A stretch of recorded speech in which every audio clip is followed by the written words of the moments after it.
नमस्कार, स्वागत है आप सभी का। मैं हूं सत्येंद्र शर्मा। आप देख रहे हैं पंजाबकेसरी.com। बिहार में चुनाव है, इसलिए सियासी घमासान जारी है। चुनावी मौसम के बीच बिहार में एक बड़ा बम फूटा है, जिसकी जद में एनडीए आई है। बिहार में चारा घोटाले के बाद एक और बड़े घोटाले का भंडाफोड़ हुआ है, जिससे बिहार की राजनीति में भूकंप आ गया है। बिहार में 71,000 करोड़ रुपए के कथित घोटाले ने पूरे देश का ध्यान खींच लिया है। आखिर ये घोटाला है क्या, कहां गया इतना पैसा और कौन कौन है इस सियासी ड्रामे के पीछे, इसी पर आज हम बात करेंगे। दरअसल हाल ही में नियंत्रक एवं महालेखा परीक्षक यानी कि कैग की 2023-24 की रिपोर्ट ने बिहार की नीतीश सरकार को कटघरे में खड़ा कर दिया है। इस रिपोर्ट में खुलासा हुआ है कि बिहार सरकार 70,877 करोड़ रुपए के खर्च का कोई हिसाब किताब नहीं दे पाई है। 71,000 करोड़ रुपए, ये रकम इतनी बड़ी है कि इससे बिहार में सड़कें, स्कूल, अस्पताल और ढेर सारी योजनाएं बन सकती थी। लेकिन सवाल ये है कि ये पैसा आखिरकार कहां गया। दिल्ली में कैग रिपोर्ट पर बात करने वाली भाजपा बिहार में कैग रिपोर्ट पर आखिरकार शांत क्यों है।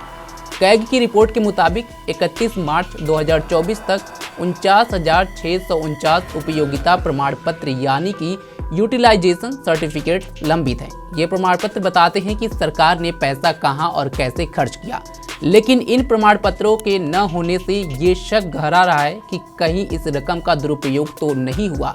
सबसे ज्यादा सवाल उठ रहे हैं कि पंचायती राज विभाग पर जहां 28,154 करोड़ रुपए का हिसाब गायब है, इसके बाद शिक्षा विभाग, शहरी विकास, ग्रामीण विकास और कृषि विभाग भी इस लिस्ट में शामिल है। अब बड़ा सवाल यह है कि इतनी भारी भरकम रकम का हिसाब क्यों नहीं दिया गया। क्या ये सिर्फ लापरवाही है या फिर इसके पीछे कोई बड़ा खेल। कांग्रेस नेता पवन खेड़ा ने तो इसे सीधे सीधे महाघोटाला करार दिया है। उन्होंने कहा 70,000 करोड़ रुपए किसकी जेब में गए। नीतीश कुमार के साथ जो दो लोग हैं उनकी जेब में कितना गया। पवन खेड़ा ने यह भी आरोप लगाया कि बच्चों के मिड डे मील तक को नहीं छोड़ा गया।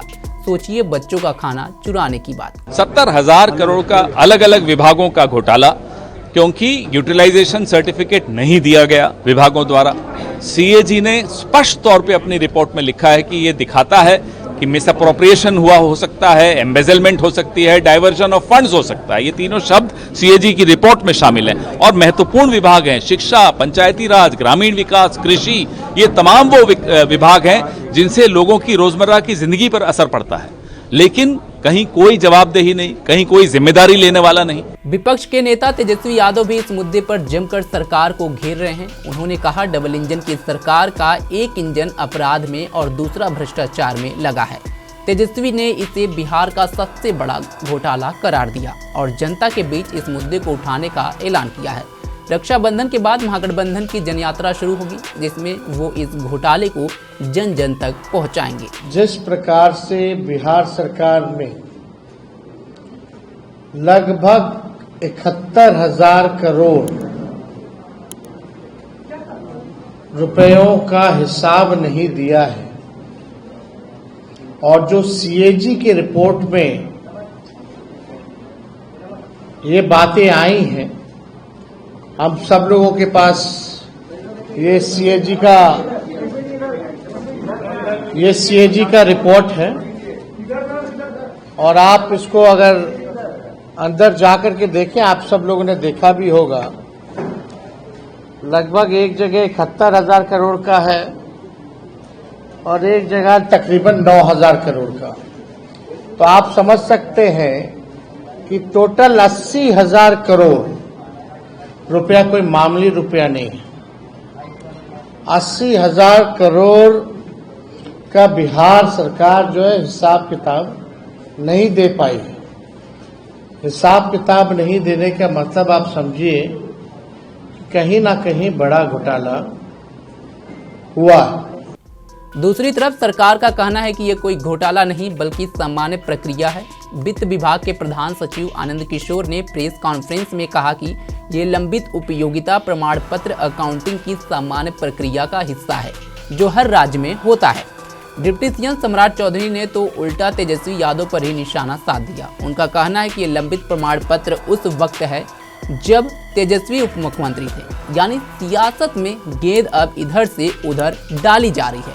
अगर हम इतिहास में झांकें तो ये घोटाला लालू यादव के समय के 903 करोड़ के चारा घोटाले से 70 गुना बड़ा बताया जा रहा है।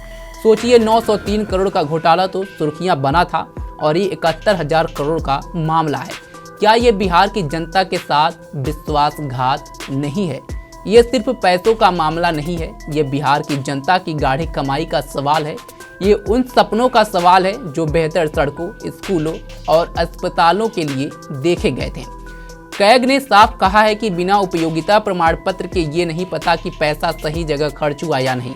ऐसे में क्या ये मान लिया जाए कि बिहार का खजाना लुट गया? सोशल मीडिया पर भी ये मुद्दा छाया हुआ है। कई यूजर्स इसे बिहार का सबसे बड़ा घोटाला बता रहे हैं तो कुछ इसे सियासी ड्रामा करार दे रहे हैं। एक यूजर ने लिखा 71,000 करोड़ का हिसाब गायब है और सरकार कह रही है सब नॉर्मल है। ये तो जनता के साथ मजाक के सिवा और कुछ नहीं है। अब सवाल आपसे है कि आपको लगता है कि ये घोटाला है या सिर्फ प्रशासनिक लापरवाही? क्या बिहार की जनता को इसका जवाब मिलेगा? ये तो आने वाला समय ही बताएगा। लेकिन बिहार में चुनाव है, ऐसे में ये मुद्दा एनडीए के लिए गले में हड्डी जरूर बन सकती है।